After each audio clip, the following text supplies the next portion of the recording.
Hello everyone and welcome to lesson 1.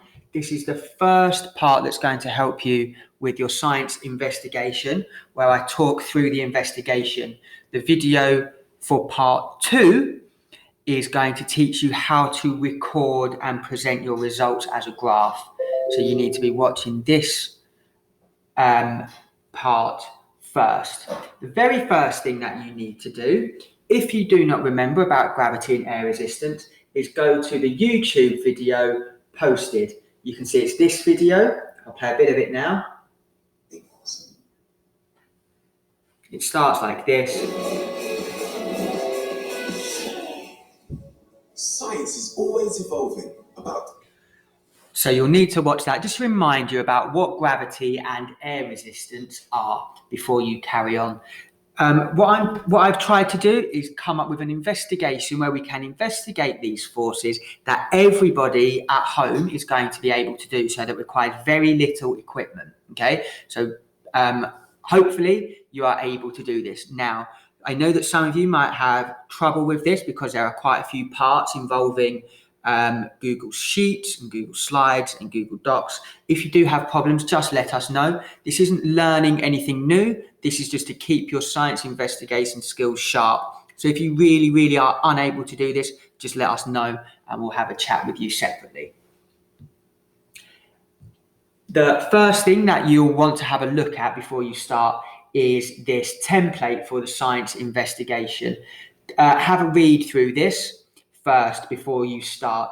It's just like how we do things in school. We start with the question. The question that we are investigating is, how does the shape of a piece of paper affect the amount of air resistance acting on it? So then what you're going to want to do is come up with a hypothesis. Hypothesis is different from a prediction. We do a prediction to predict specifically what our results are going to be. A hypothesis is what we think the answer to this question is going to be before we design the investigation. Okay, we'll talk about that more when we're in school. The bits in red are there to help you. Once you've read them and answered them, please, as I've written here in yellow, delete the bits in red. You don't need my work on there. Only your work needs to be on there. So you can keep the heading, but delete the bit in red. The equipment that you'll need is pretty much just going to be a piece of paper. So let me now talk you through the investigation that we are going to carry out.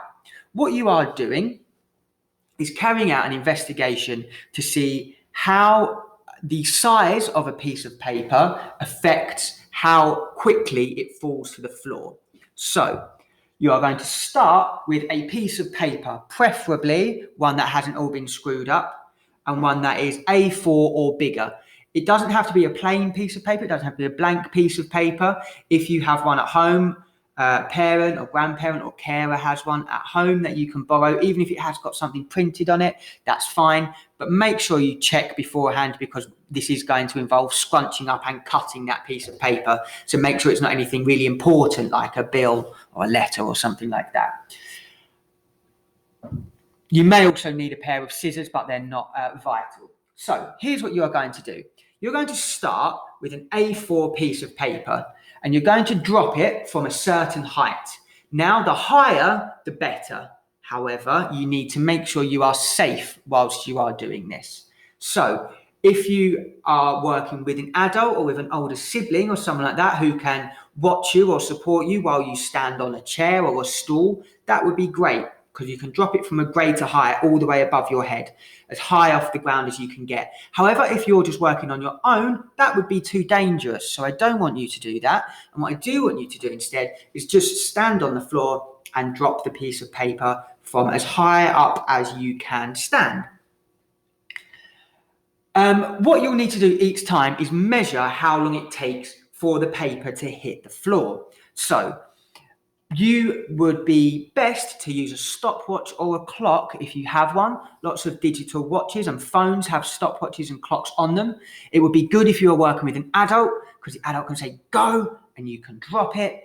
And then once it hits the floor, the adult can stop it. If you are only able to do this on your own independently, then you might want to hold with one hand and record the time with the other. Or if you don't have access to a stopwatch or anything like that, you're just going to have to count. Now, that's my least preferred way because that is the least accurate way. But if that is the only way you can do it, please still do the investigation. The paper will be folded different ways every time you drop it. Okay, so the first time it's going to be just a plain A4 piece of paper. You're going to drop it, record how long it takes to hit the floor, and then do that again and again. So for each time, you're going to drop it 3 times and record the results. So I'm going to talk to you about how to record your results in the next video. For now, I'm just going to continue with the method. Okay, so the first thing you need to do is get a plain piece of paper like you can see here. Hold it as high off the floor as you can, making sure you are safe. Drop it and record how long it takes to hit the floor. Okay, I would suggest that you only need to record to seconds. So if the answer is like 5.6 seconds, just round up to 6 seconds or round down to 5 seconds.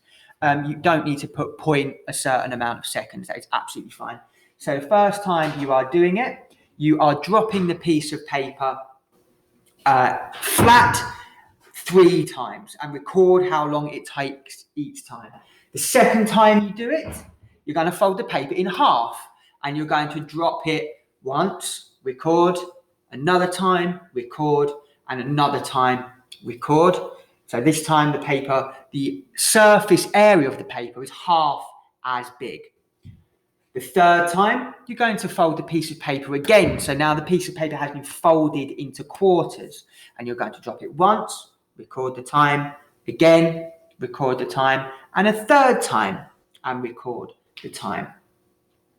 Your results might start to vary each time. So, for example, you might, each of the 3 times that you drop it, you might notice that the times are a little bit different. Again, I'll explain what to do with different results in the results video later on. The 4th time, you're going to rip or tear or cut a hole in the middle of the paper. The best way to do this, of course, is to fold the paper in half and cut it out with a pair of scissors. If you don't have scissors, then just rip it. Just make sure that you don't rip all the way to the edge. Try and keep the edge of the paper, just like you can see here, intact, and just cut or rip a hole in the middle. And then you're going to drop that so it falls to the floor, and then you're going to do it a second time and record the results, and a third time and record the results. Last is scrunched up as tight as you can. In as small a ball as you can, and you're going to hold it above your head. Drop once, record, twice, record, third time, record.